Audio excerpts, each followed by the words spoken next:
The whole premise of the movie starts with this kid doing all of these like weird little physical feats because he wants to go to the Olympics one day, holding his breath or like throwing like this mop like a javelin. Yeah, like, right. It's just like, yeah, he's like 5 years old and he's like, I can launch that thing. Yeah, absolutely. Okay, cool, nice. Like that was kind of me as a kid. So like, you know.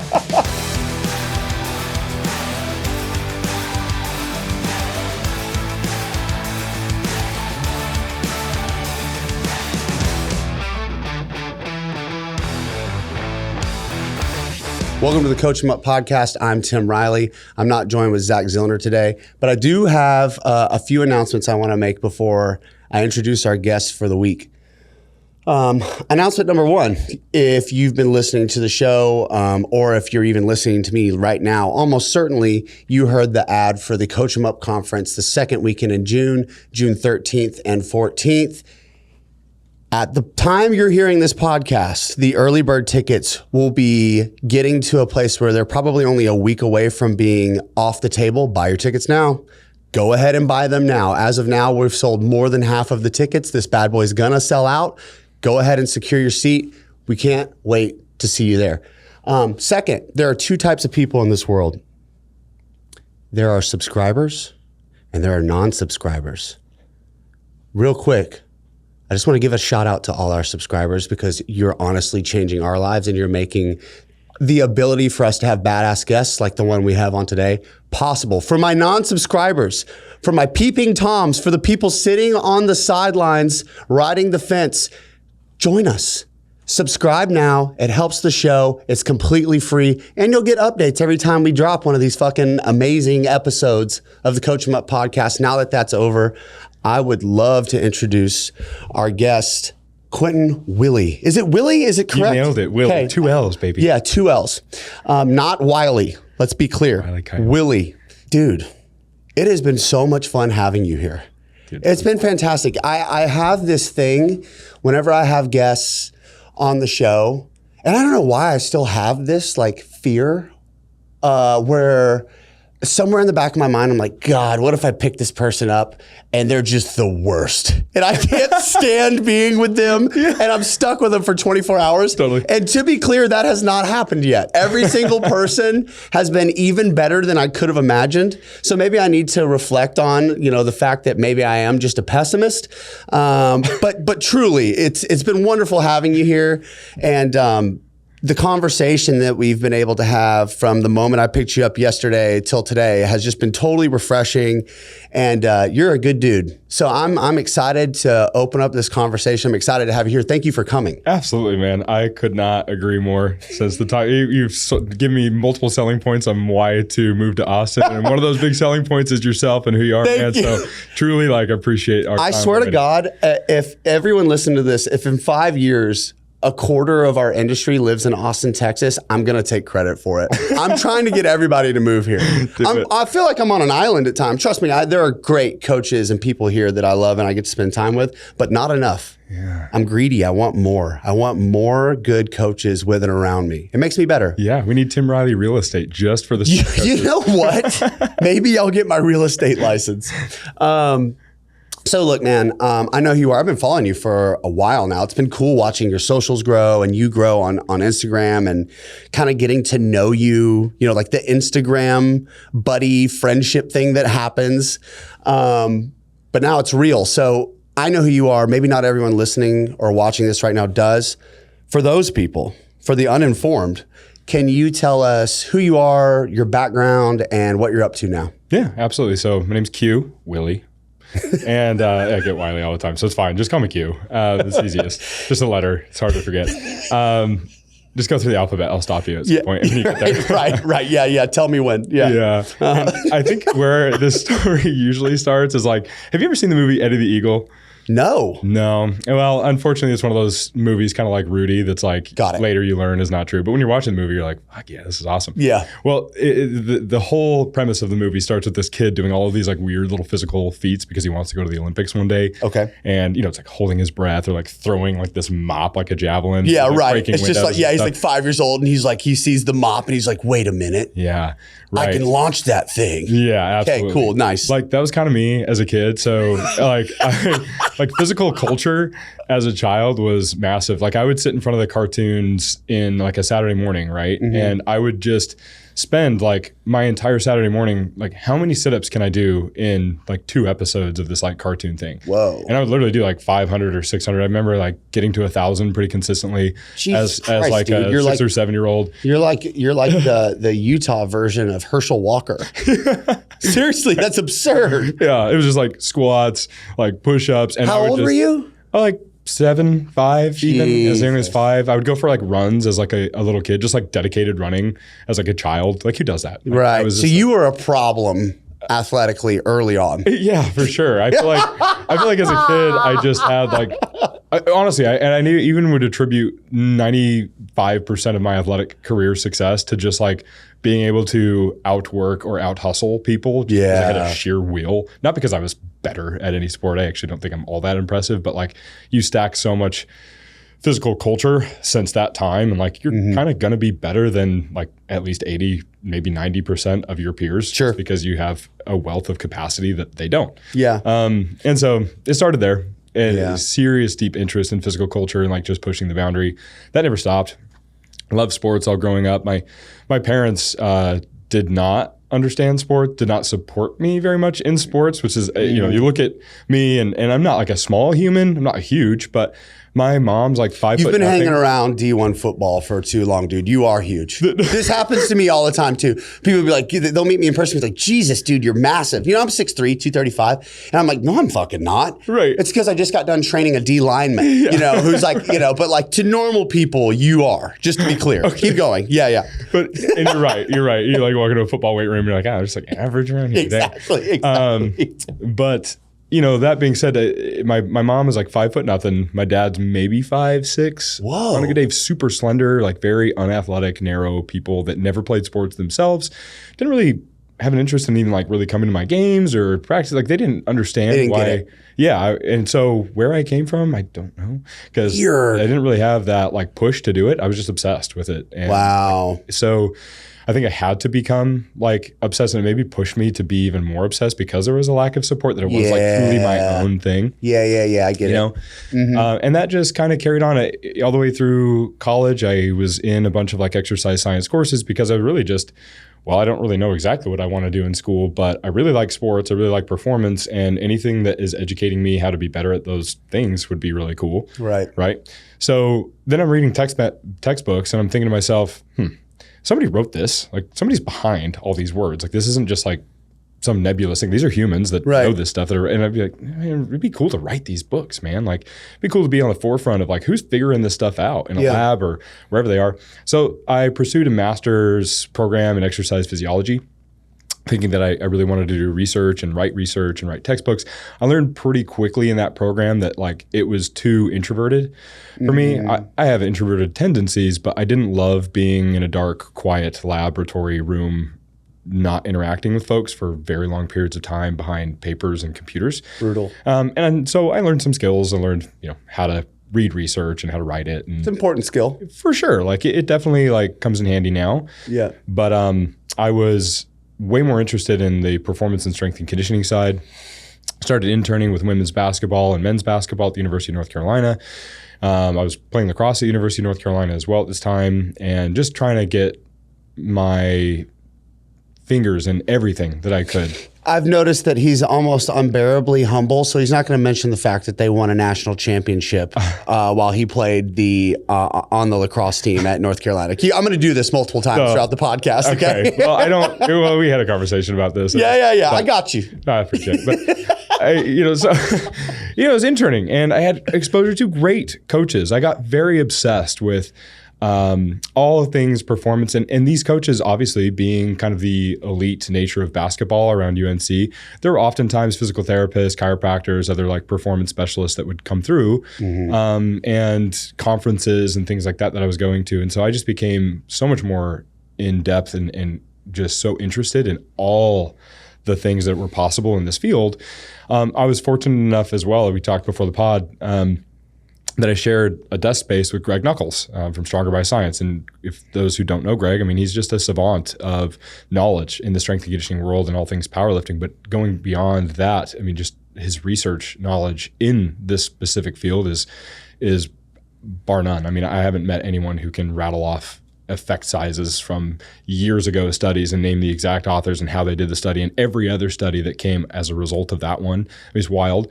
And so many of the things that I was learning in the strength and conditioning and high performance and elite realm, I would bring to him, because it was just like, hey, this is what I'm being told.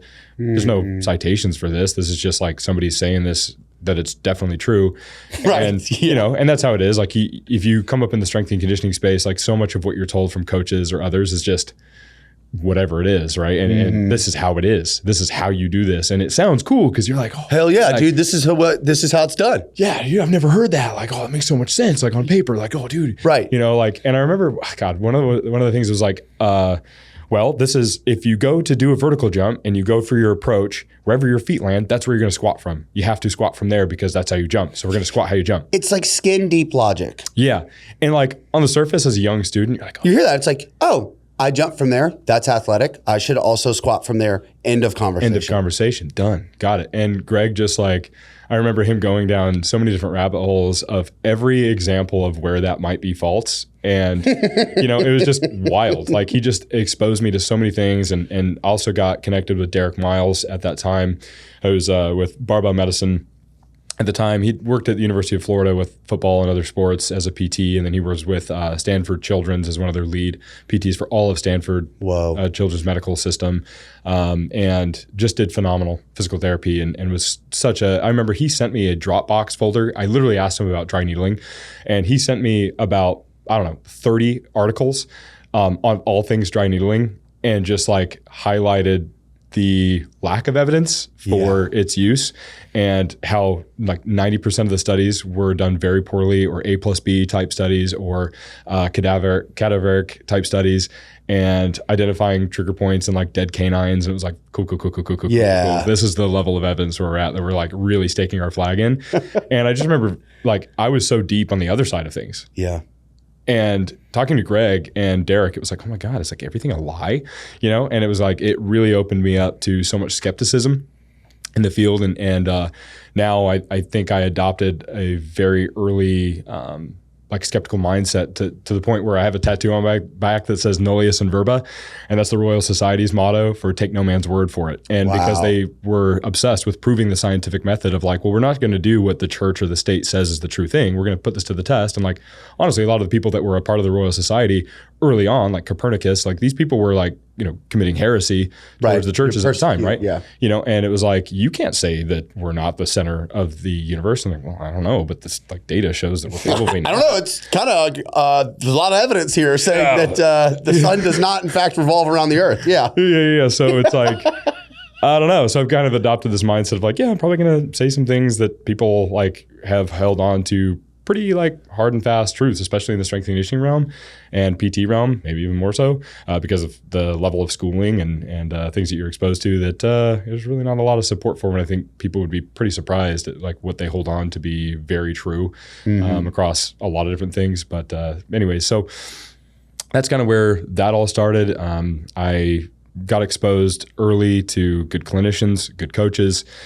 Through PT school, it was brutal because obviously you're learning like a lot of like really low level stuff. And I had been in the strength and conditioning world now for 2 years. And so a lot of the stuff like Therex was like banded exercise. Right. So I was like, oh my God, this is terrible. Yep. And, some of the stuff that just I had been exposed to previous to PT school through Greg and through Derek and others, that it was like painful going through PT. Why do you think so much about the PT school experience? People are learning the same thing that they learned 30 years ago. I think that a lot of it is that it's easy, right? It answers questions. Like the same way that we talked about in the car yesterday about like politics and religion to some degree, like it just takes care of like something that I don't want to think about. Yeah. And as long as I do this thing really well that school taught me to do, I can be successful. Got it. I want to heal people. I got into PT because I wanted to help people. Right. And everything in school is telling me that if I do this and I do this thing, I can treat people. Right. It's not like you're learning from people who are held, in regard from a societal standard or an industry standard as the village idiot. It's the fucking professor of whatever program you're, right? You know what I mean? And they have everyone else, in that setting in academia who are pointing to that person saying like, yeah, that guy, great, knows his stuff. Mm-hmm. I would even say, and people ask me like, why do you think it's so bad? I don't think it's anyone's fault. Like, I don't think it's these people, like when there's a clinician who is doing outdated stuff, like I'm probably, even though I don't think it's good therapy, I'm like, I don't think it's that person's fault necessarily. I think they really are most of the time just doing the best they can. They believe it. Yeah. Given like what their system exposed them to early and told them that if you just did this, you could be successful. Like that's fine. And they've had enough experience that they've probably treated people in that way and had success doing it. Right. Now where the problem lies statistically speaking, it's going to work. Yeah. At some point. And it's, I would imagine too, it's like a lot of these interventions that are still being kind of, it's like there's a playbook, it seems like, for every joint or every specific injury, right? It's just like, if this, then that. Yes. It's like an algorithm. Yes. Right? People love systems. People love systems, particularly intellectuals, right? And academia, because it's mathematical, it's binary, there's not a lot of gray. And it harkens back to what you alluded to, whereas like there's this sense of certainty, perhaps an illusion, but statistically speaking, you're going to get some wins because it's, you're still exposing people to something. Right. 70% of musculoskeletal issues will likely regress to the mean of resolving on their own if you do nothing. Right. And so, no, and this is like real data.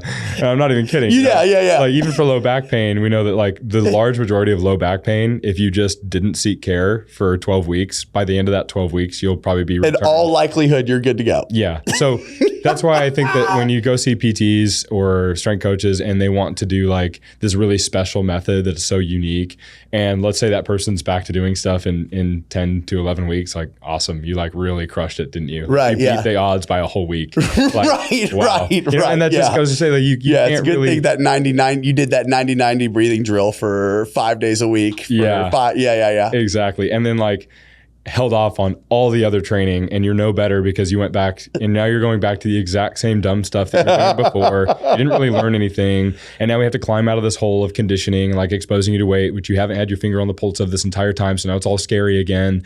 And we didn't actually really like accomplish anything other than treating your pain. Yeah. And like I was even taught in PT school that like pain is this vital sign, which is like crazy to me. Like we're treating pain as if it's like this individual thing that needs to be treated. And like, for me, that just kind of feels like pandering to something that is probably not very helpful, because we have this thing of like, oh, well, don't prescribe opioids, and we're not going to treat pain, but yet all of the treatment modalities that people hang on to around eliminating. Yeah, and it's like pain is this like terrible thing. It's like, no, pain's part of the human experience. It's like happiness or anger. Like the experience of trying to avoid anger at all costs in every aspect of your life isn't a human experience. Pain is a part of life. Welcome to it. You're right. You're fucking bang on. I think there seems to be this, and this is across, Gen Pop, my pro guys call, if you're in pain to any extent, it's a fucking red flag. Like it's a huge alarm. I think football athletes maybe are ones who, more than other athletes I've worked with, kind of just like, yeah, it hurts, whatever. You know what I mean? Sure. Some of them, but then others, it's, you know what I mean? But generally speaking, I think you're totally spot on. Yeah. Everyone has fluctuations in how much that pain, and sure, is pain informative? Yeah.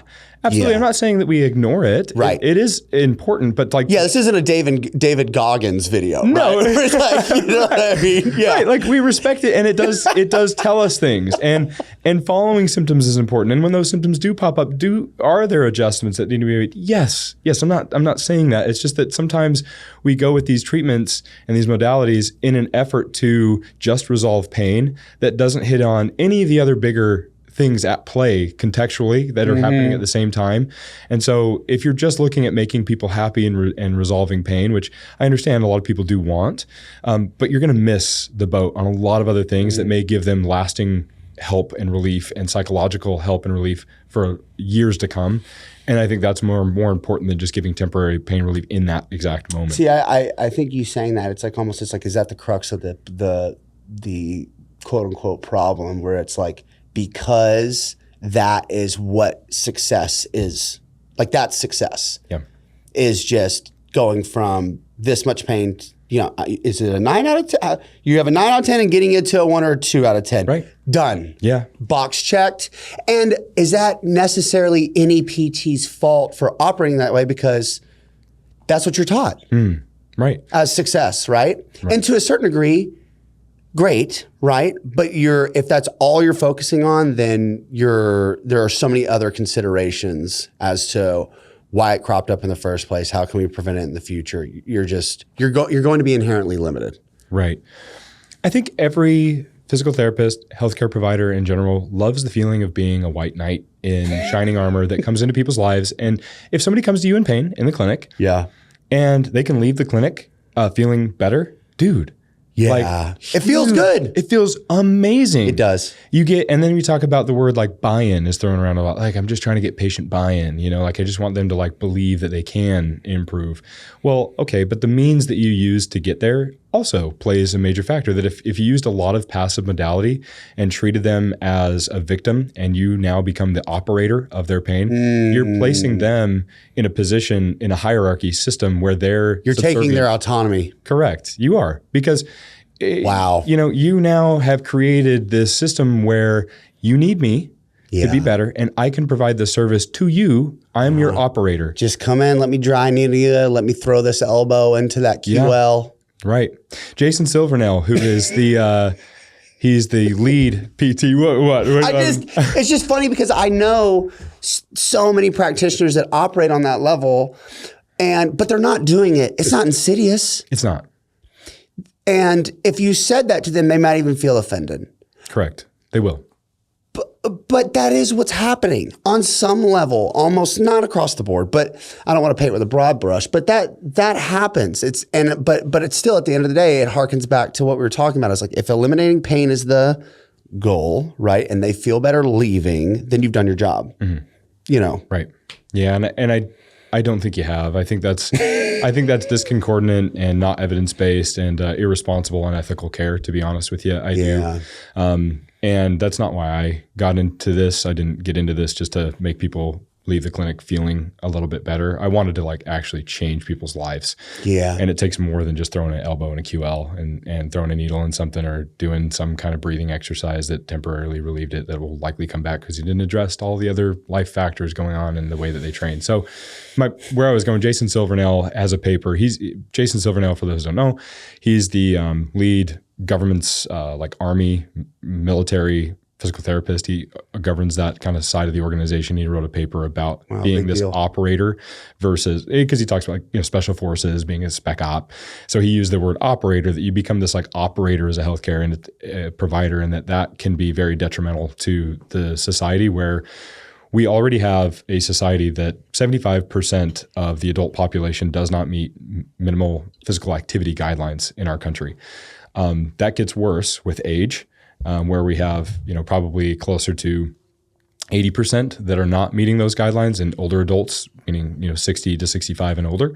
What we're seeing now is that there's also a big population of youth who also are sitting around that 70 to 75% who are not meeting basic physical activity guidelines that are under 18. And it's also very bad between 18 and 27, 26-year-olds that they're not even meeting. So then we talk about, well, what on the healthcare system at large is costing us the most burden? What is costing our country the biggest burden in healthcare and society?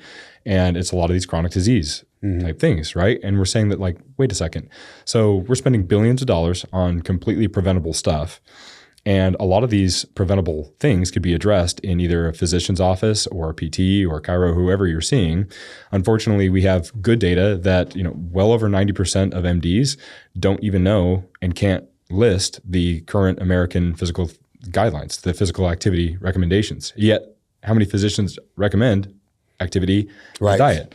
Right. They can't even list the guidelines. Medical students, around 93%, also can't list the guidelines. This is a problem. That's a problem. So who's going to do that? And physical therapists ideally should, and the APTA, the physical therapy like governing body, even uses terms like PTs are movement specialists, right? And yet, like, I'd say the large majority of the physical therapy that I saw in school and that I've seen since school and in most clinics are certainly not movement specialists. They're like just treating pain and like, oh, this hurts. Like, well, don't do that. And then, oh, like, let me see if I can make it feel better by all these modalities. Right. I was like, you're not a movement specialist. Like, I would not trust 90% of PTs to like put together a really great return to play program on the field with an athlete or a strength and conditioning program. They won't know what the fuck they're doing at all. Right. That's a problem. So we're going to say we're the experts of movement and you don't know fuck all about movement. We're in trouble. That doesn't correlate. So I know we've gone down a big rabbit hole. You asked me like where I came from, and I'll try to briefly finish that up. So physical therapy school, I coached a football team in strength and conditioning while being in physical therapy school. I was training like a madman because I wanted to go be a USA bobsledder after PT school. And then I worked at a strongman and powerlifting gym as a PT right out of school in Bozeman, Montana for a few months before I decided to open my own gig and open a clinic in North Carolina. That was my own gym and own physical therapy clinic, started an online business. And shortly thereafter, also went to rookie camp for USA Bobsled, competed on the USA Bobsled team while treating people online. Then after that, went to North Carolina as a strength and conditioning / physical therapist. And so for the past 2 seasons, I've been with the UNC football program running physical therapy hidden as a strength coach. I'll say that. Yeah. Zach, what's the best training app on the planet? It has to be Train Heroic. Gone are the days of sending the old crusty PDF. Now we have a sleek new app. It's easy to use. There's videos with descriptions. You get to track and log your weight, your reps. There's a community chat function. You can submit videos. You can get feedback. How about the leaderboard, Tim? I started using Train Heroic first as an athlete and someone who wanted to learn. Now I use it as a coach. Athletes and other coaches can go and be a part of my training community and get results. Whether you're an athlete, coach, or just like to train, use the link in our description to find out how you can train on the best app in the world. And join us on Train Heroic today. My name is Tim Riley, host of Coach 'em Up podcast, and I'm excited to announce the inaugural Coach 'em Up conference in Austin, Texas, June 13th and 14th at the iconic Nutrabolt and C4 headquarters. We've got speakers like Jake Tora, Daniel Bach, Kelly Matthews, Alyssa Olenek, Vernon Griffith, Ryan Fisher, myself, Anna Craig, Zach Zillner, the list goes on. We're gonna redefine what a conference is with hands-on practicals, presentations, food, drinks, and even a musical performance by Zach Tellender. Here's the deal, attendance is capped and these tickets are going to sell fast. Click the link below and join us in Austin, Texas, June 13th and 14th with some of the brightest minds in sports performance and fitness. We'll see you there. How does being a former athlete impact or inform you now that you're kind of in this like dual role as both, like you're a PT on the team, but to your point, like you're not just a PT in the traditional sense, right? In order for you to effectively make an impact, like you're training guys, you know what I mean? Training is PT. Is that a fair thing to say? Well, I was going to ask you just now, what is PT in the traditional sense to you? Yeah. I think I just stated it, frankly, is like and I know this from working with practitioners like yourself who care, because my experience for the longest was what you just talked about. I go in, they throw some needles in there, I feel a little bit better, I go back, it comes back, I go in. And so now I'm caught in this feedback loop of like, I have to go to the source to feel better so I can do the thing I like, so I can fuck myself up more so I can go back to the thing. And you know, the problem with that is particularly like someone like me who is a full-blown addict, recovered, but you know, those kind of things, it's easy for me to really gravitate towards that. Now, fortunately, I'm able to sort of spot that now, and I have the tools to notice when I'm falling into, I'm like, wait a minute, nothing's changing here. And certainly after a while, I was like, fuck, I'm spending $150 every time I go get dry needled. I feel great when I walk out. Truly. Yeah. I mean, we can table test, my IR's back, all the stuff, whatever. But sure enough, I go back and anyway, so as time has gone on and being in this field and frankly being placed in a position where I'm, you know, whether it was my back, my knee, this is how I met David Gray. I had jumper's knee forever. What I was told was like, let's dry needle your quad, let's foam roll, let's stretch. Definitely don't directly load it. right? Because knee pain. Because if that makes the pain worse, even momentarily, then bad, don't do it. And then like haphazardly do isometrics, but don't load them up, Right. Yeah. Because you don't want to piss it off, right? Zero pain, baby. Zero pain.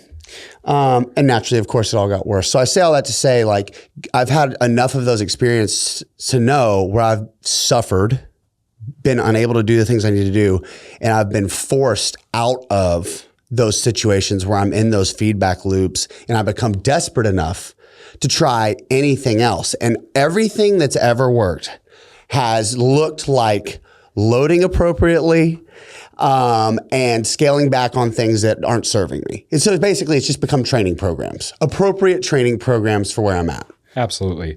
Yeah, no, you said that really well. And maybe to clarify, when I say, or when you were saying to not go back to the dumb stuff you were doing before, I want to be clear that like, there's not something out there that is just categorically dumb stuff. Right.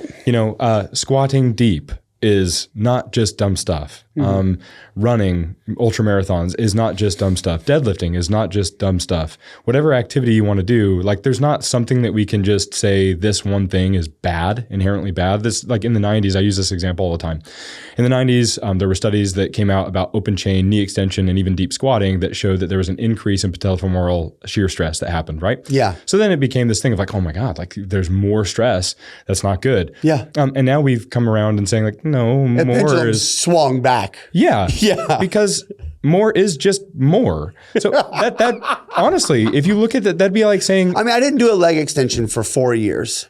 Yeah. You know what I mean? Right. Because to your point, that paper was the reason why all the mentors and coaches that I'd learned from early in my career said, if you're an athlete, you don't do, leg extensions, don't do quad isolation exercises, particularly the leg extension, because of that exact paper, the shear force on the patellar tendon.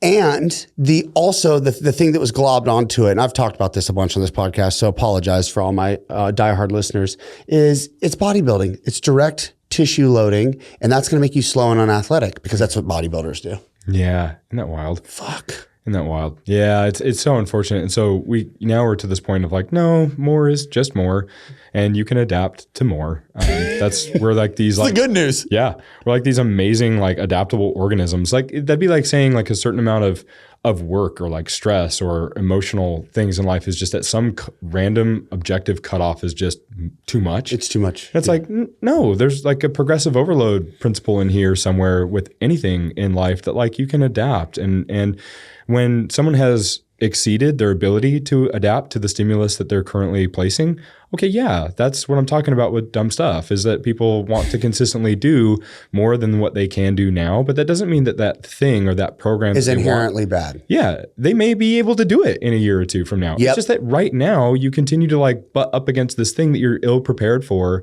And then the more times that you run through this up and down waving of not being able to tolerate it, detrain, and then go right back to it and then detrain, you're going to just keep riding this wave down to the point where you're so frustrated that you feel so broken. And now all these things that you used to be able to do, that you're comparing yourself to this ideal version of yourself in the past, right? That now the most like basic things like washing the dishes hurts your shoulder. And it's like, I know, but that doesn't mean that you're a broken human, that all the stuff, and everybody always says like, oh, wear and tear, it was all that I did in the past. Like, no, it was just ill-managed, poor training decisions consistently stacked up over time. Can we now start stacking better decisions over time and do things in the right direction? And it may take longer than you've typically wanted to do. And I'm not going to give you or sell you this like 6-week fix-all program, but like, let me give you some good life advice and like good training principles that you can attach to for 10 years down the road, that when this pops up again, which it may, right, that you have all of this wealth of information that you can go back to and say like, yeah, I know how to manage this. The same way that like a psych therapy person is giving you therapy, they can give you a ton of frameworks to think about problems. They can give you a ton of frameworks to anchor you to truths about yourself.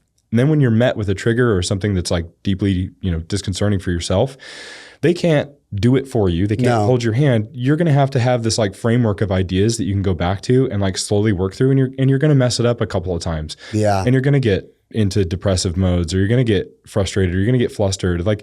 But it's okay. It's just this constant process oriented trying. And I think that physical therapy just is so anchored traditional physical therapy sometimes on just trying to be this like operator and like, oh, your shoulder hurts, fix the shoulder. And unfortunately, we're incentivized to do that because of the insurance companies and the way things are billed. But I give so much pushback against that. And that's why I don't think it's anyone's fault. I just think it happens, unfortunately, a lot. And I think we need to do better. To your point about, the analogy you used regarding mental emotional therapy, in good therapy, to your point, an effective practitioner will provide frameworks or perspective and give you the tools and sort of lay them at your feet, allow you to inspect them, give you some truths about where you're at and what things might look like and how that process is going to be. But ultimately, the ball's in your court, right? Right. And that's kind of the expectation that's set up front. It's like, if you do the work, you have an opportunity to face or address or learn how to better manage insert issue or a 3-letter acronym. And but at the end of the day, it's going to be directly correlated to your willingness to participate. It's not a one-way street. However, with the framework you've provided in traditional PT, the operator, it's really, the ball isn't placed in the patient's court as much as it should be. And maybe those conversations up front aren't had, those expectations aren't set, where it's like, hey, this isn't going to be entirely linear. We might be able to do some stuff today that makes you feel better. It's not gone. You're going to have to work. It's going to take time because you've stacked up bad training decisions and been doing this yo-yo for all this time. Yeah. For sure. Yeah, I think you can use, and all of this that we're talking about is extremely person-centered, and it's person empowerment, right? You're trying to empower the person to feel that they can take control of their life because, God, you've experienced pain. And dude, when you're going through that stuff, and it's like, especially for strength coaches, especially for PTs or anybody in the performance world, let alone athletes whose living and livelihood relies on their abilities, it is so much of your identity. The moment that you start having pain and it starts taking away those things from you, whether you're a coach, a PT, chiro, healthcare provider, or an athlete yourself, it's like you start feeling very much out of control. So to try to get people to feel like they have more control over their life, it's a good thing. That's a huge thing for them. Even yesterday I was talking to the patient, and most of the folks that I talk to that are in this rehab space, like they'll use things like one of my friends was working with a surfer who had back pain and radicular symptoms down the leg. And it's like they just kind of used like getting up and down on a surfboard as part of their therapy because that was like super meaningful to the person. They love surfing. So like, can we use similar patterns or motions in a way that like doesn't really piss things off, that makes you feel like you're touching on it? And then how do we just dose surfing now? I was talking to a patient yesterday who loves dirt biking. And it's like, okay, well, when you go dirt biking, for those that maybe are not aware, it's a huge process, like to get out, drive an hour to the place you're going to go, to fuel up the bikes, to like put all the gear on. And then you're out there with your buds. Like you're probably not going to not go hard for that, because it took so much effort to get out there. Exactly. So I was like, all right, well, we're just going to start like propping your bike up on a 2 kickstand, the under the pegs type thing in your garage, and I want you to wear a weight vest, and we're just going to oscillate up and down for like time on the bike. Just get used to being in that position on your bike, and we're going to lean, and we're going to do all kinds of stuff on the bike in your garage as part of your rehabilitation training. And then that way it also feels like, you're not going to, every time you go to the dirt range, to go biking, you're not feeling like, oh God, this is my one chance at doing this. And like, or God forbid the accident occurred while using the bike. It's just like, oh man, the last time I was on this thing, I really fucked myself up. There you go. Yeah, can I start getting... Because I've done that with like movements, I've done a movement, sprinting. I love it.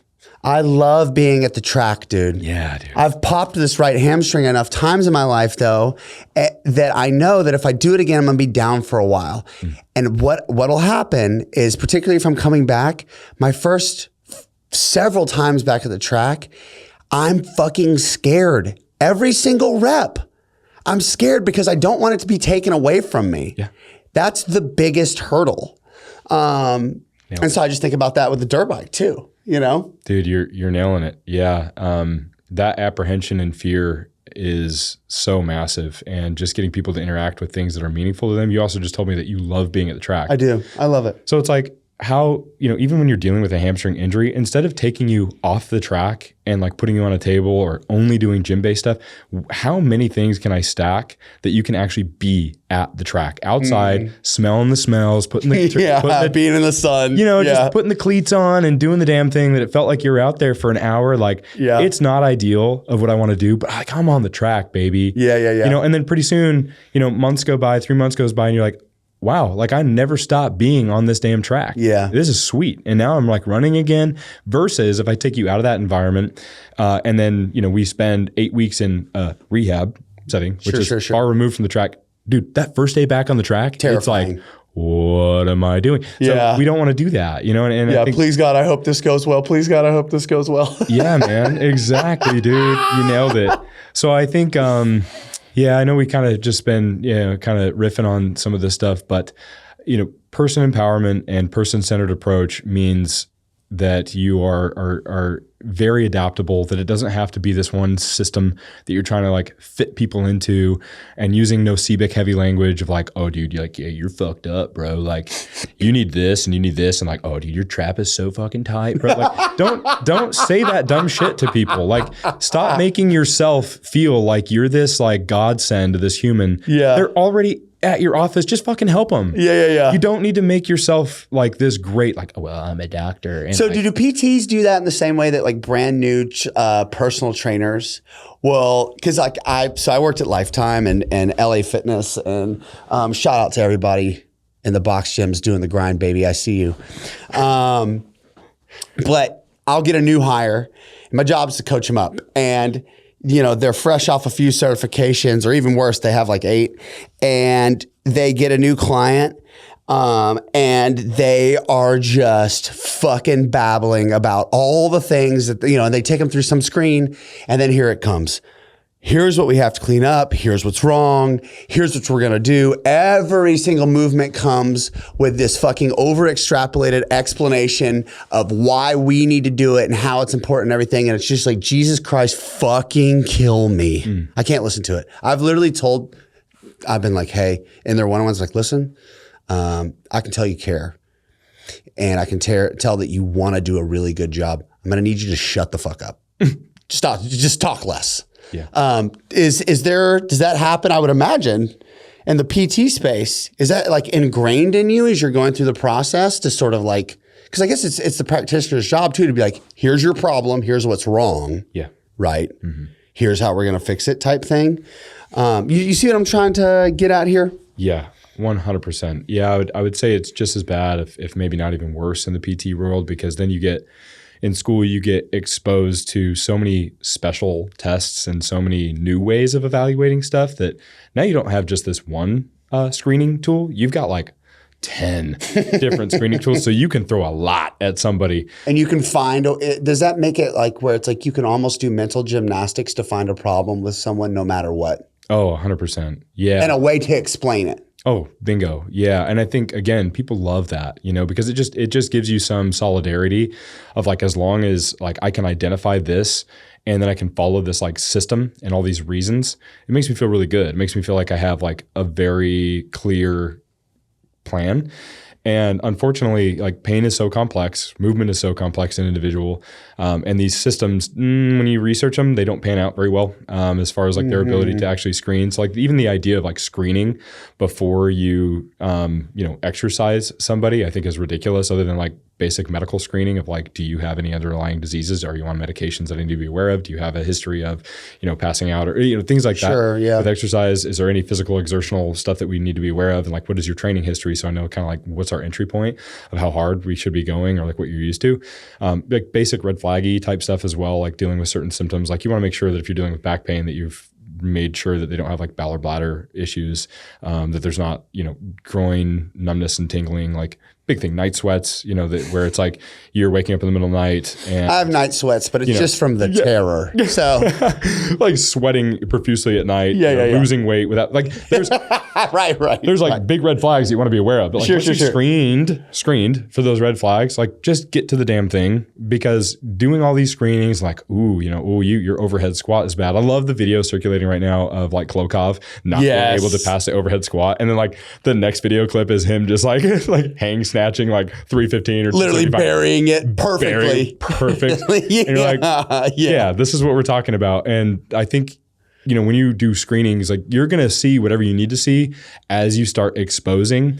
And now I haven't built up this insurmountable barrier to physical activity and making it feel like it's this mystical big thing that we're going to like take part in. It's like, just fucking like move, bro. And like, we can just start moving. And like as little things pop up and I see how you're moving, I'm going to find a better movement that I think you're going to be more successful at. But when you start screening and then start making these people and like assessing all of their joints and making them feel like there's all these knick-knack little problems and we got to like do this and this and this, all of a sudden you've mystified being a participant in physical activity, which they need to do and probably aren't doing, especially people who have been in pain have usually been avoiding it. Or if you're working with like athletes that have just been pushing through stuff. And it's like, we need to still interact with this in a positive way, but I don't need to make you feel like I'm this genius that's going to like fix all your problems if you just listen to like my genius way of looking at your body. Yeah. Like, sure, we can do Don't worry.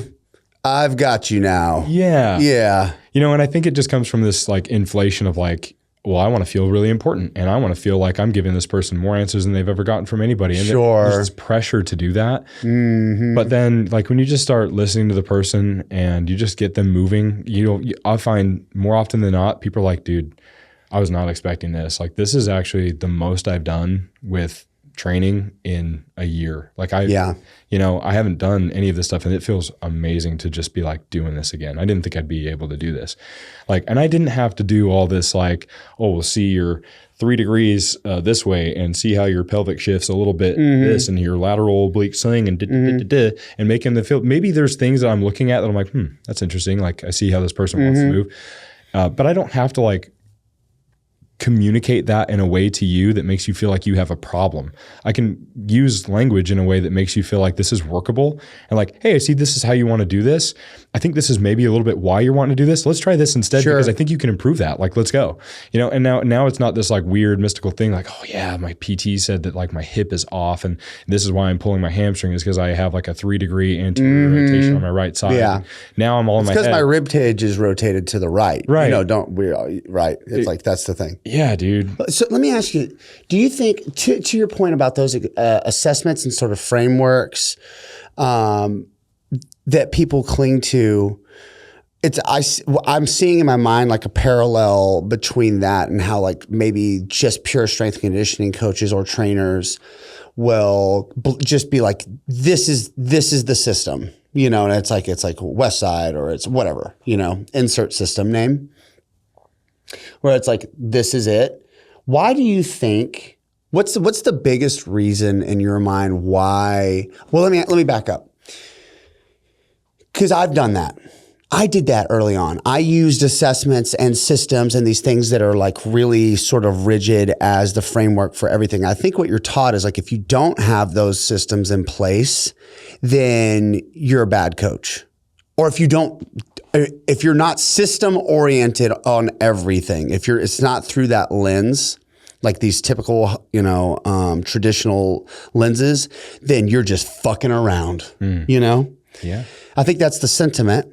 But then also too, as I look back over it, do you think that there is some benefit to having gone through that process and having an understanding of the scope and what those systems are trying to point out? Like, is there like this baseline of be it as they may, some of them being completely useless?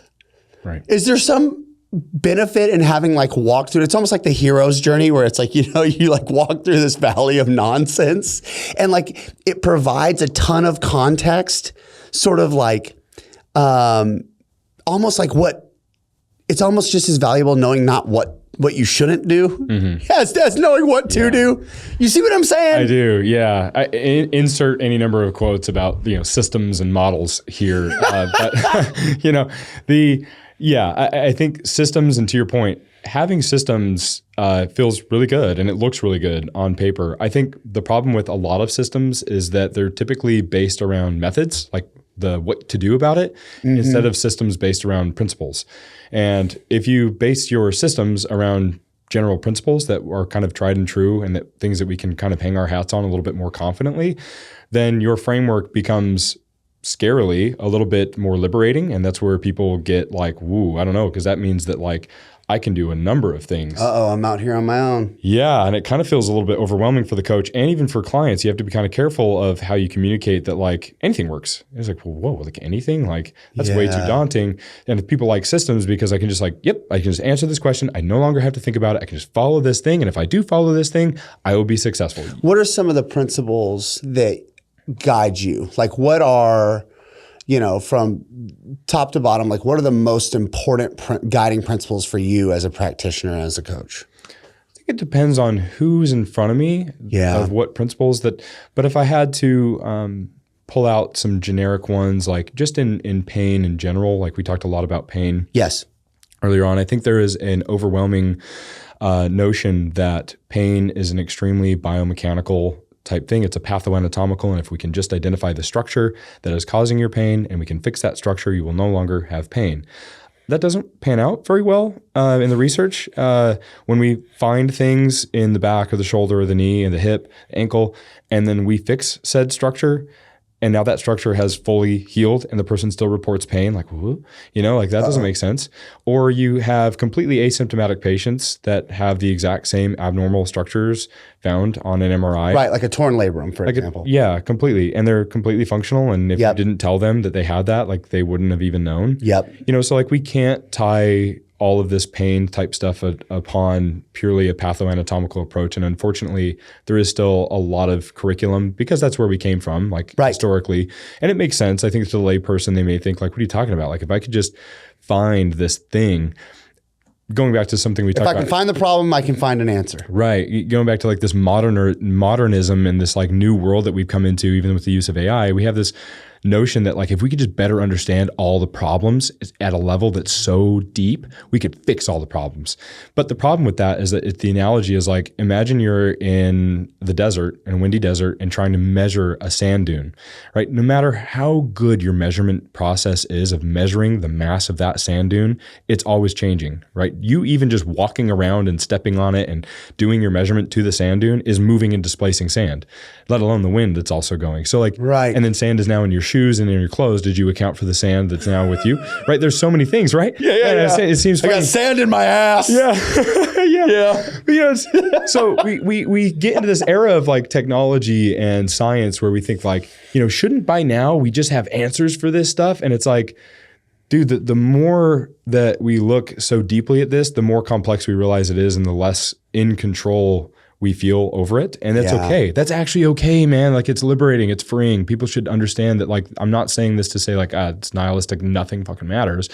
It's just that there is a high degree of uncertainty and just embrace that because that means that the world is your oyster, dude. You have a lot of options, dude. Optionality is the spice of life. So when I say pain is not a pathoanatomical thing, I think we have to understand that like one of the leading theories in pain science type stuff is like this predictive processing modeling where the black box theory that like your brain is inside your skull and it's a black box. It can't see outside of the skull. It's relying on all these other sensory things to predict processes that are either good or bad for us in our environment that either predict survival or predict harm, right? And so when you've had pain and something happened, I was deadlifting, for example, and I hurt my back.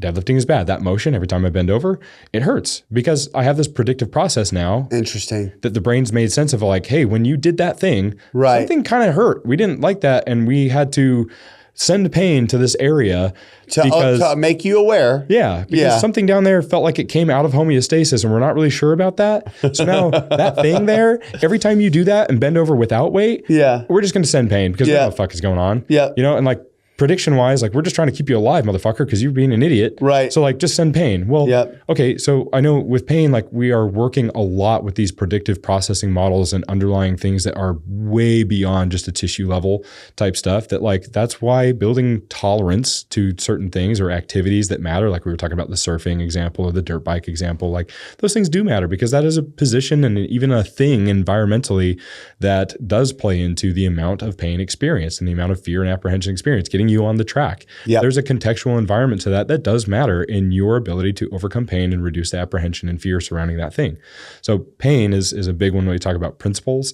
I think pain is definitely not very well understood. And even the principles that I talk about right now, the theories, these are like leading theories, but we don't fully understand exactly how it works. We just know that it's not purely pathoanatomical, which is what a lot of people get in the medical field and even the sports and strength and conditioning type field, is they want it to be that simple. And it's not even close, dude. So, and then we talk about like principles of progressive overload. We talk about principles of like general physical activity and the effects of that. We talked about the regression to the mean of most injuries probably getting better anyways.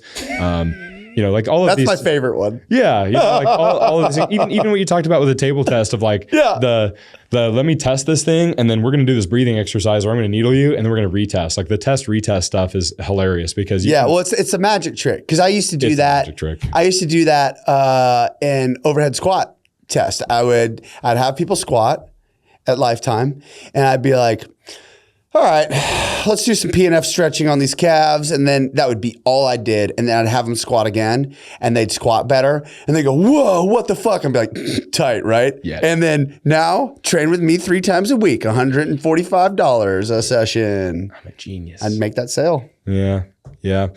So principle, I mean, there's more. It just depends on what aspect are we talking about? Tendons? Are we talking about strength and conditioning? Like there's principles everywhere. So I don't know where exactly you'd want to go, but I think if we're just talking like overarching principles for me, I know people need exposure. I know they need graded exposure to the very things that usually wound them up in the place that they're in some level, especially if it's important to them and they want to keep doing it. Like if running is your jam, but running hurts, like we need to find some way of like exposing you to being on your feet running. Like the doing is the fixing, like that's just a principle that I would probably hold on to if I had to plant my flag in something. I know that just exposing people to physical activity is going to pay dividends, not just for their pain, but for their lifelong health and longevity and their ability to stave off chronic diseases. Like that's just something that we know to be true. And I think the problem with seeking modalities or treatment interventions that don't in some way, shape, or form harp or hammer on those physical activity related things, you are doing a disservice as a medical provider because you're not doing the thing that is going to make the greatest impact on their ability to continue living life and causing a massive burden on the medical system at large. And I think that like, oh, well, Q, like we're doing this pain stuff because they're an athlete, like they're different. They need to get back to like elite playing, so I can't just do more physical activity. And it's like, well, that's funny because I get the exact same results doing physical related stuff and not putting my hands on people and doing all the modality. And like, so what's the argument then? Can we talk about that too? Where it's like, thank you for going over those overarching principles. I think it's going to be helpful. The example you provided about, kind of things being like that algorithm again about it's like all, biomechanical. And if we can just find problem, we can find answer, and that not being the case. And then, giving people the nudge to actually operate from a principle-led perspective is going to be helpful to people listening to this. Hopefully, yes. So, but herein lies a problem for you, Q. As it usually does. Because now you work at a very high level. You're collaborating and working alongside sport coaches, strength coaches in the collegiate football setting. However, I would say that you, from a PT standpoint, maybe don't fall into the traditional box. What's been your experience navigating your role as physical therapist in the collegiate strength and conditioning space? It's been quite challenging, I would say. I think, I've been told by a strength coach that didn't know I was a PT at the time, like what PT did and like what they are before he even knew that I was one. And like telling me like what a PT is supposed to do, and like I'm a PT, like uncomfortable situations like that. Before we go along answering this question, because I think this is going to be helpful for setting a framework, what are some of the typical stereotypes you feel as a physical therapist as to what your job's supposed to be? Hands-on care. Lots of manual therapy. You should be really good with your hands. I think that's the probably pervading thing, is that you are an expert massage therapist and that's it. I get it though. I really do. I really get it. It's got to be frustrating. It is very frustrating for me, but I also can't be that upset at the individuals, because I would assume that most of their exposure to physical therapy has been some of that, which I think is really, really unfortunate. And we are, in my network of individuals, are really working hard to change that. But I can tell you, I went to the Elite Rehab Rehabilitation Football Conference in Indianapolis during the Combine. And it was a good conglomerate of different coaches and rehab providers across college, NFL, high school. And one of these individuals that worked for a prolific NFL team, who had been an ATC for, 2 decades or more for this particular team. Very outdated information, and multiple times in his presentation was like, manual therapy is our greatest tool. And like, I'm looking around the room like, does this motherfucker know where he is? Because the people in this room are like gonna be real heated up about that, because that is definitely not our greatest tool. But I was like, it's the greatest tool in the room was you. Like, I don't. Right. Exactly. Geez, like that's crazy. And so, it's like that is, though, unfortunately, from the grandfathered in, or the old guard, if you will, that stands atop the mountain of praised PTs, are ones that were educated at a time when PT education and AT education was in a place where manual therapy and soft tissue work was the pinnacle of what you did and provided, because it was thought to be the best because of the white knight type thing. The subjective, I feel a little better now. I make people better. They leave my clinic, they feel better. Well, I don't understand why this person's still hurting, because every time they leave treatment, they feel better. It's like, yeah, no shit, they feel better leaving the clinic. You just did something that altered their neurological feedback system and those motor loops, but you did not address any of the other things going on in their life that brought them to that point. But yeah, of course, can I make somebody feel better in the next hour or 2 hours of their life for the rest of the day? Yep, duh. Right. But that's not your greatest tool, dude. Yeah.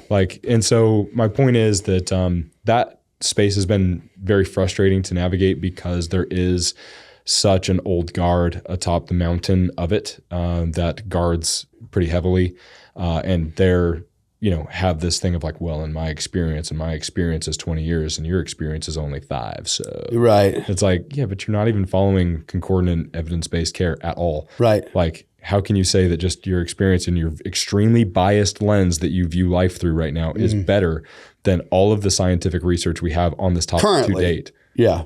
That's what I think is very frustrating being in that field. And that you're just like, if you're trying to train people, what's the difference between you and just a trainer then? Like, why are you doing PT then? If you're just a strength coach, like, why are we training? And it's like, well, you don't understand that like training is rehab and rehab is training along the exact same spectrum. It's all stimuli, physical stress placed strategically in certain ways to get an adaptive change that we want. And we can measure that.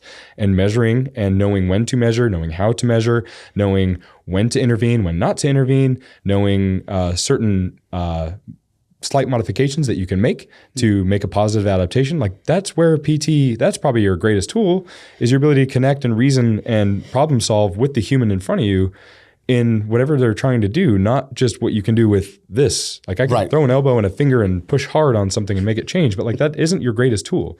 So I think that's been probably the most frustrating part of all this. And then you also have in sports medicine at large, the way that it's seen is like, you're just a firefighter. Like, anybody could do what you do. I hire an AT or a PT. You're all licensed the same license. Right. You just put out that fire. And I get somebody else that can do it for $30K a year to put out that same fire. Why do I need to hire a PT for $80 or $100K a year? Like, I just hire an AT who could just do the same shit, because you're just firefighters. Put out the fire. I don't understand. Like, you all have the same medical training, right? And if you're a medical staff, no matter if it's good care, we'll do something.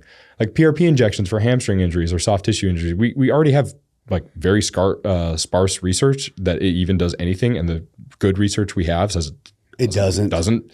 But yet medical staffs all across the country are currently injecting their players with PRP injections and way over medicalizing an issue that does not need to be over medicalized, and running everybody through an MRI all the time. Right. For issues that probably don't need to be, an MRI. I got an example. Can I give one? Please. I don't want to get too rambly. I know we're, No, this is good. One of our kickers on the team, pec strain during the winter, little minor thing while he was benching. Okay, great. We're going to modify this. So I had him move towards dumbbell exercise, real slow tempo in a very like neutral and kind of elbow a little bit closer to the body, because that just felt better for him. Yeah. Awesome. He left that day feeling like, oh man, like I really strained my pec, to where like, oh, you know what? Like I think I'm going to be okay. Yeah. Like I actually like trained and still got some stress in there, and actually doesn't feel too bad. And he's a kicker, so it's not like he's needing to really use his upper body. Yeah, he's anyways. not stiff arming anyone anytime soon. Hopefully. Right. So like, okay, cool. And in my mind, I'm like, yeah, this might, be a little thing for 5 or 6 weeks, but like we can still train all along the way. And like, I'm just going to adjust his program a little bit to meet the demands, and we'll slowly progress, and we can test some things and isometric tests or whatever we need to do, and range of motion, all the things, right? Not a big deal. Mm-hmm. Well, he goes, tells the athletic trainer that this is what happened in the weight room, kind of had this little like tweaky thing.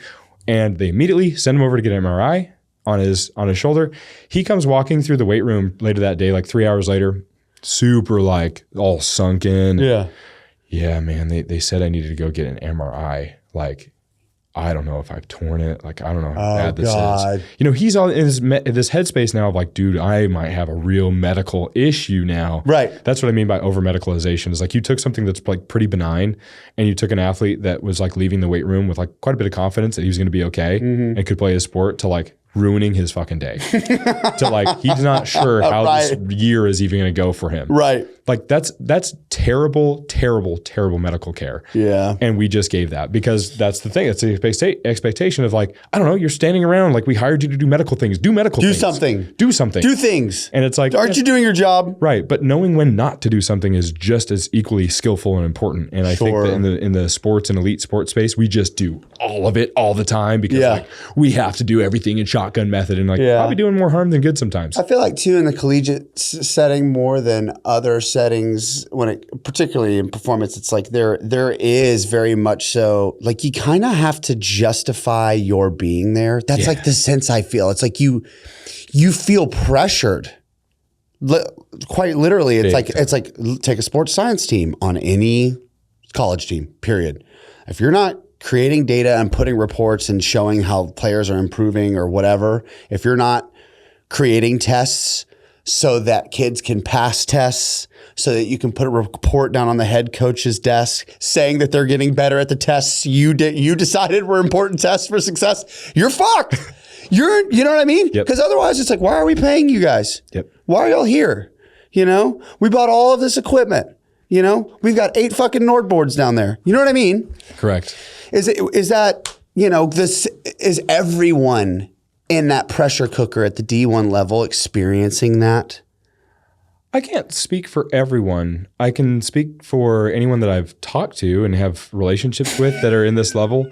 And for those that I have, I can say that that's probably more often than not. Yeah. I think, and I get it. I really do. What an impossible position to be in. Yeah, it is. And I think it is unfortunate, because those types of mentalities only exist in the current environment that we created, and we continue to perpetuate it by playing their game.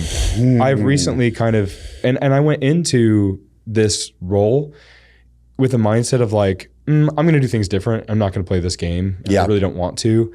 And I'm probably not going to be liked very much for doing that. And I'm probably going to be fighting a battle uphill.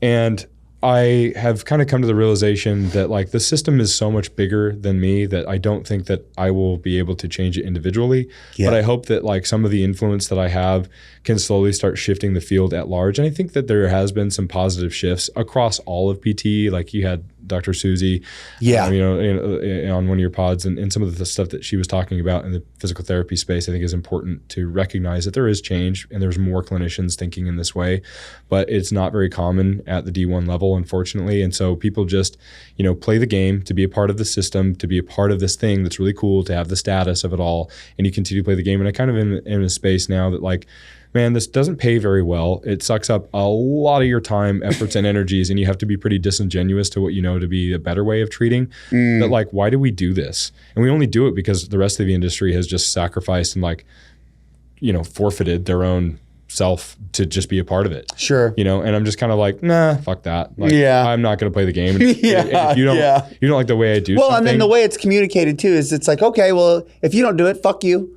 There's someone else who wants your job. Yep. Who will play the game. Yep. For less. Yeah. For less money. Who will play the game. And I'm kind of getting to a point where like, dude, it's not worth it. It really isn't. It's not worth your piece. It's not worth you. And I would say that most people don't grow professionally all that much in these environments. They just get more and more rooted into doing the same shit that the person before them did and just getting really good at playing the system and playing the game in that system. Yeah. And you may learn a couple little tricks and things and ways that you kind of right, but they still have to fall under that system's framework. Correct. So kind of getting to a point where I'm like, yeah, fuck that. So, and to that, like, you have the influence you can have, right? Given the circumstances you're in. And, hats off to you for having an attitude of like, I'm going to do what I feel and know to be true as being best. And that's how I'm going to show up, and I think there's a lot of, because it'd be easier, theoretically speaking, easier to just throw your hands up and say, fuck it, Now, I, like you, I've done that in the past where I say, fuck it. But what happens is that it festers. I get resentful. I start to hate every fucking body. And I'm just a miserable prick. Right. I'm a miserable prick. And so for me at this point in my life, that option's no longer on the table. It feels like that is kind of where you've arrived at. Is that a fair... Yeah, I would say so. Observation? I would say so only because I'm recognizing that myself included in this, but that a lot of practitioners in that space don't have the opportunity to really grow a whole lot. You are just playing the game. Mm-hmm. And it's like, dude, I didn't get into this to do that. I got into this because I want to be the fucking best at what I did for people. Yep. And if a system is going to limit my autonomy and ability to do that, then like, fuck the system, dude. There's a lot of ways to do this that don't involve playing somebody else's game. And like, sure, I might not have the status because I'm not with some pro team now or something like that. Like, I don't fucking Though you are working, the new staff there is pretty big fucking deal. That made a splash, right? Sure. Definitely made a splash. Yeah. Big splash. Yeah. It doesn't really change, how I will choose to show up. And show up. Yeah. The Coach 'em Up podcast has partnered with Eleiko. Let's go.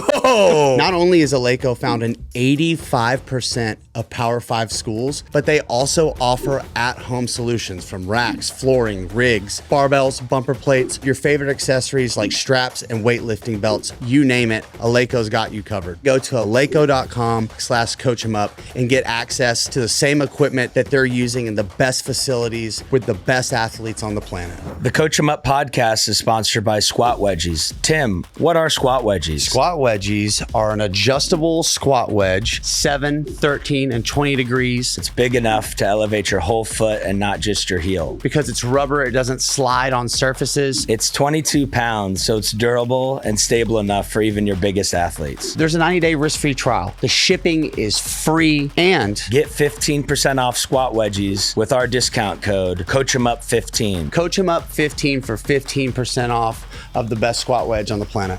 How much freedom does social media give? Like, I can't help but wonder, because first of all, you've done a wonderful job on your social. The content you put out is incredibly, which is frankly why I wanted you to come on the show. It was your social stuff. Because I didn't know you from Adam. But I'm like, this motherfucker cares. And you can tell that in the work that you're putting out, it's thought out, it's intentional. You're not just, it's not clickbait. You know what I mean? Yeah.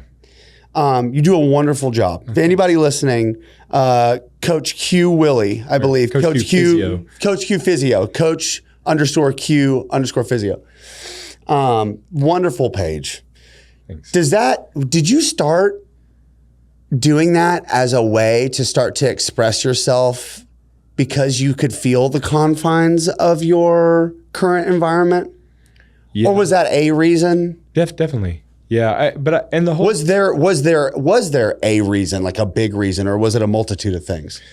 It's definitely wrapped up in that like social media for me, like I really do like art. I like artistic types of pursuits, and it did become kind of this like ability to create, right? Dude, that's such an underrated topic. Thank you for saying that. I feel the same way. Huge. I've realized as I've grown up, because growing up in the South, like particularly like you play football, you play basketball, and like if you do art, you're a sissy. I mean, they'd say other words for it, right? Sure. But being creative, he wasn't necessarily encouraged as a man, but you know what I mean? Yes. But social media for me is like, I learned as I started to create, albeit painful and poorly in the beginning, I was scratching this itch where I was like, I get to express myself in this really unique way. So I appreciate you saying that is all. Yeah, absolutely. Yeah. And I haven't even scratched the surface of like the social media presence that I would like to have, or the like ability to put time into the post. I mean, like all this time as well, I've been treating a lot of patients outside of my hours with football, like online for, this entirety of time that I've been doing this. I would say that's just as much of an outlet as well as like, oh man, I go to work and I can't treat people the way that I would really like to, but at least I can treat people online, and my private clients, at least I can treat them with the stuff and so that kind of became an outlet of like being able to like vent and like get rid of that energy pent up. Yes. And that, but then also going back to creativity and the social media space, like creation is one of like the most hallmark human experiences that we have, because it is something that's truly ours, right? It's, and even if it's not necessarily an original idea, there is some level that you have to put forward of yourself that you've created this thing. It's now your baby in a way, right? And when we're kids, there's such a wonderment about all kinds of things in life. Like kids just go outside and they just look at leaves and like, oh my God, like look at these trees and like the bugs on it. This like, caterpillar's fucking sick. Yeah, man. There's such a simplistic thing to that. And then they also want to like build stuff as kids. Like, and when you're a little boy Dad, or we're a going little to girl. stack these rocks up in this pile. After we stack that pile, I'm like, Adeline, let's stack it. Yeah, exactly. Let's stack some rocks. Let's stack some rocks, baby girl. And there's something beautiful about the imaginative that we get further and further away as adults. And I think social media, as much as I hate it in so many aspects, and it's really uncomfortable space, I think it's become an outlet of creation for me, where some people love writing. I have done some writing just for my own. I don't put it out, but just sitting down and taking like a full hour to just write out all of my frustrations or write out something on a particular topic. That's so therapeutic. Yeah, dude. it really is. You don't realize how much stuff you have bouncing around behind your eyes, between your ears, that creates this underlying, just on like an undertow of like anxiety or frustration or whatever, until you get it out and see it on paper and you're no longer holding it suspended in your brain. Yeah. Man, I have done that practice several times throughout the course of my life, and getting things out on paper and out of your brain can be huge. And then you can examine it. Yeah, and you can refine your own thought process. I think I've written things that, and I hope that this is true. This is something Derek Miles said years ago. He's like, you know what, the things that I'm writing now, I hope in 5 years from now I look back and realize like what a dumb idiot I was, or that I think it was really bad, like really poor writing.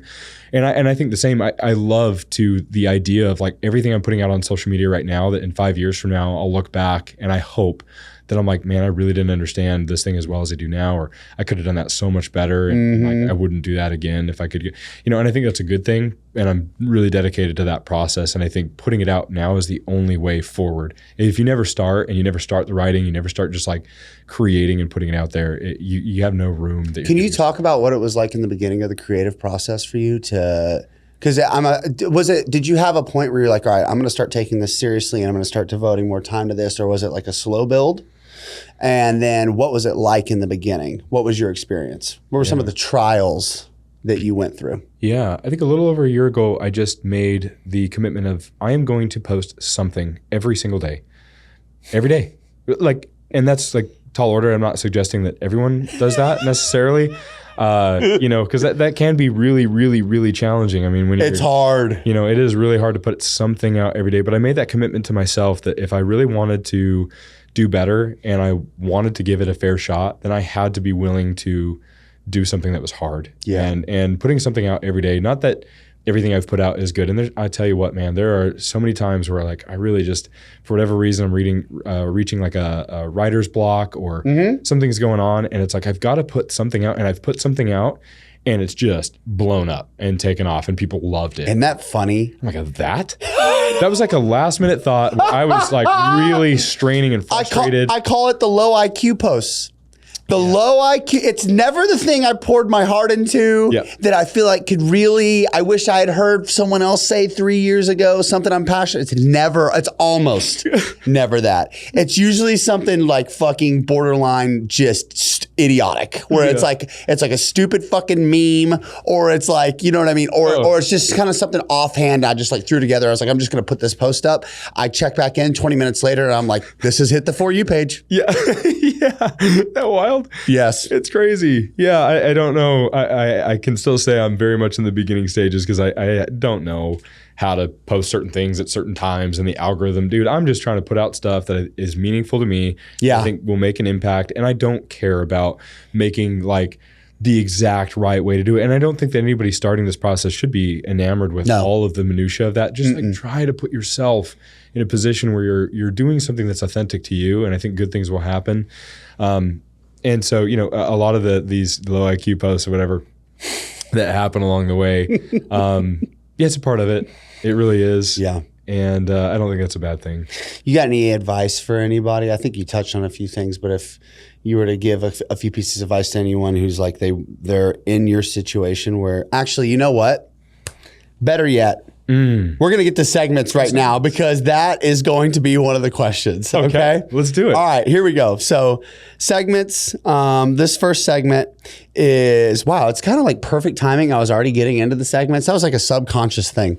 Okay, this segment is called 3 Things. This is brought to you by Squat Wedgies. Use code CoachEmUp15 to save 15% off at checkout. Dude. What are 3 things that someone can start doing right now to take themselves, like, in fact, let's make it more specific. What's 3 things someone who's a PT in the collegiate setting can start doing to start making a bigger impact on the athletes and clients that they're working with? I think first and foremost, you have to recognize that changing people's minds is not your job. I think that underpins all of the frustration and a lot of the effort that we feel and the strain that we feel in this field. So I would say that's first and foremost. It is not your job to change people's minds, nor will you likely have very much success at doing that. How good does it feel when somebody tells you that you need to change? Probably not going to go very well. No. And you're probably going to push back. So I would say that's probably the first thing.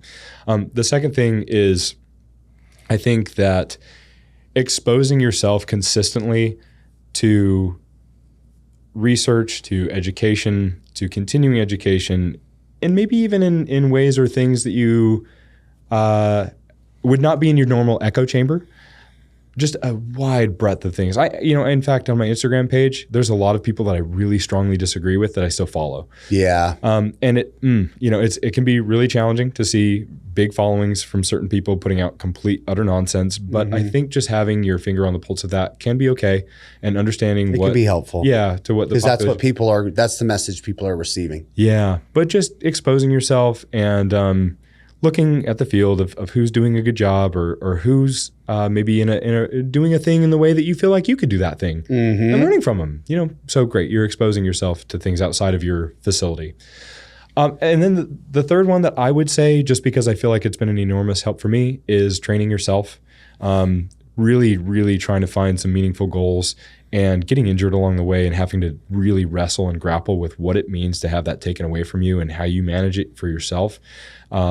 I think has been massively impactful for the way that I communicate with athletes, for the training programs that I give them, because I've done it all. There's not a training program that like I haven't done, or a sprint workout that I haven't done that I would give to somebody else. Like I've done it, and I've done it at a high level. Like I know what it feels like. And I'm not saying that you have to be like a very high level athlete to get it. Right. You gotta know what stuff feels like, man. You do. And so I think training yourself would also be a big part of that. Fuck, that is all great advice. Next segment. This is called Rant and Rave. This is brought to you by Train Heroic. I use Train Heroic. Zach uses Train Heroic. I do too. Oh my gosh. Coach Q uses Train Heroic as well. Let's freaking go. Honestly, it really is such a fantastic app. And the guys that run the show over there, they're fucking awesome. So shout out to Train Heroic. Also, click the link in the show notes.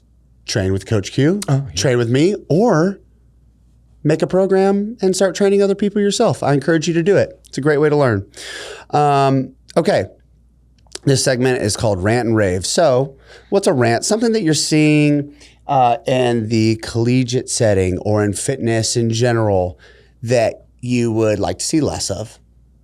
And then we'll bring it back around with a rave, something that you're seeing that you would like to see more of, that you're like, hey, this is a good thing. Let's keep that going.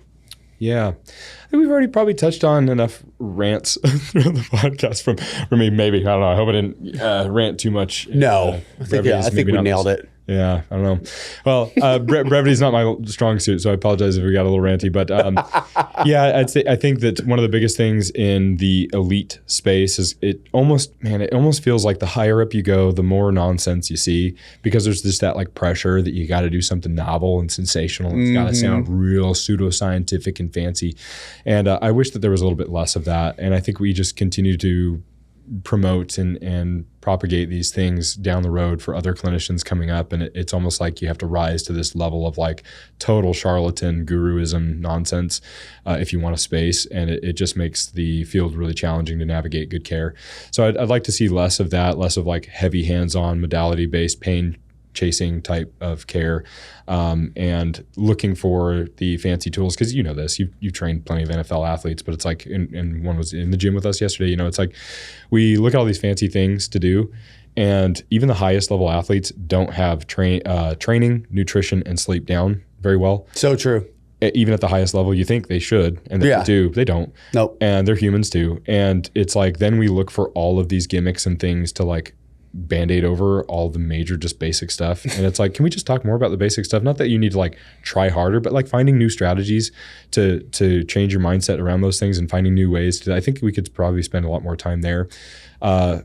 Raving about things. I'm really honestly, truly, I'm pleased to see that there are so many more in the field, so many more young students in the field who reach out to me about their frustration in PT school, about how poor the education is, the curriculum is, how poor some of the things that they're being taught to do, and how poor their clinical rotations are because of the old guard. And I'm really excited for the up and coming generations of both healthcare as well as strength and conditioning and performance, because there's so many great young people that we're in an age of information and misinformation. But, sure. But I think the information and good information is also getting into the hands and minds of more people, that like we're elevating the conversations that we can have than we were able to have 10, 20 years ago. Yeah, I agree. And I think that I am just stoked for everything that is coming down the pipeline through these young people and AI and all of the new conversations and problems we get to have solved because of this. So I'm just really excited about that. I'm with you.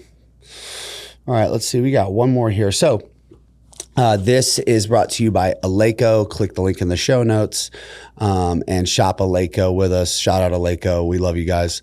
This is unsolicited, solicited advice. So on your plane ride home, you're going to be seated next to someone. Almost certainly you're not going to know them. And you're going to lean over and you're going to give them a piece of unsolicited, solicited advice. This can be about anything, life, training, it can be whatever. You're just gonna bless someone with some advice that they did not ask for. What would that piece of advice be? This is great because I actually did it with you in the car ride over here as we were parking the car. You were telling me about business, you were telling me about what you do in life and everything. Sure. And I just I would ask somebody that I've never met. I'd just say, what are things that make you either feel alive or make you feel connected to whatever it is that you do? Like, what are things that just get you going, get you out of bed in the morning and just make your life so much more awesome? And they'll say that thing. And then the follow-up question to that is, how much of your behavior now is dedicated to that thing? Because I think people have these ideas in their mind of like something that really just gets them juiced up and fired up about life. I think somebody, just about anybody will have something.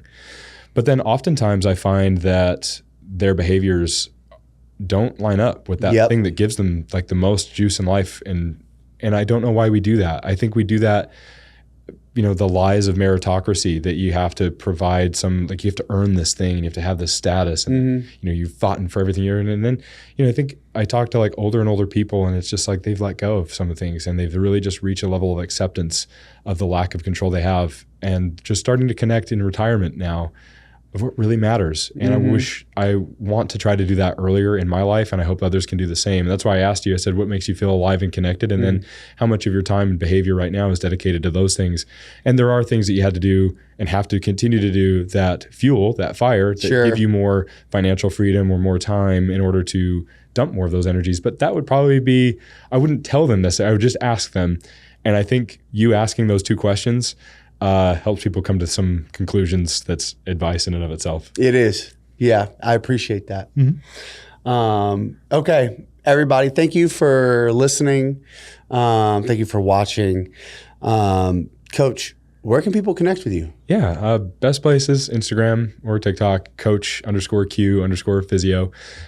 Put out content, like I said, daily, every stuff. And then there's always a lot of podcasts. I have a lot of speaking engagements. I travel around and speak at different conferences or symposiums, things like that. And I really enjoy that type of stuff, presenting on information. And there's some things out there that you can find when you look me up. But Instagram and socials are probably the best place. Oh, yeah. Q, thank you, man. Yeah. Yeah, it's been a blast having you out here. Everybody, thank you for listening and watching. We'll see you next time.